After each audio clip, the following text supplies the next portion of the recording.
Okay, so before I begin, I just want to talk about personal protective equipment. So here, you can't see, but I'm wearing closed-toed shoes, which are also steel caps, just in case he steps on me. You know, when you're around horses, you can use gloves, helmets, body protectors, long sleeve shirts to protect from the sun, hats, and etc. So yeah, enjoy. Okay, so conducting like a horse health check is always very important. You can always do you should do the vital signs, which I talked about in another unit. And also behavior is a good one because, if you know your horse really well and then they start acting even the tiniest bit off, it can be like an indicator of something huge. Yeah, when you go and give your horse a health check, it's always, you can make sure that they don't know you're there, so they're not like influenced by your presence and just, want to be up into you. And you just can observe them from a distance, like in their paddock, and just see, how they're acting by themselves or with other horses, and see if there's anything different going on. Again, when doing a health check, you're a bit cheeky, aren't you? It's good to always look over your entire horse and see, if there's any injuries, cuts or swelling, stuff like that.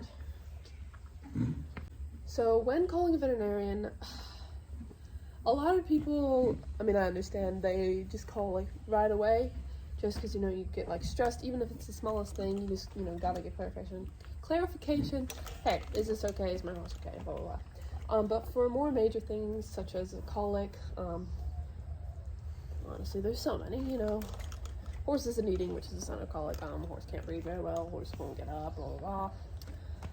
Sweating when they shouldn't be, really cold, all that kind of stuff. You should definitely call a veterinarian, just to ensure that your horse is as healthy as possible. But yeah, so once the veterinarian is on site, it's always different with every veterinarian and every case, and how the horse is, but you should always try to help. And, ask them, hey, can I get you anything? Can I hold anything? Do you want me to do anything to help, and blah, blah, blah. And if they say no, just, stay out of their way and just kind of observe and learn. But so you just always want to communicate and don't be afraid to ask any questions. When keeping your records up to date, it's very important. Honestly, maybe weekly or monthly, just go through all of them, all the records, and make sure they're all organized. And if anything is out of date, update it. Or, if the horse, there's a horse galloping in the field. How lovely. If the horse, in question, if you have some records, say of a horse named Rudy or Paul or whatever, and that horse is no longer there, it's good to, find whoever owns that horse now and give them those records so they have any previous record of any illnesses or injuries or stuff given to the horse, if they don't already have that. So when it comes to maintaining records, that's always very important. What's the word? On your computer? I forgot the word I was going to use. Either on your computer or, in a filing cabinet.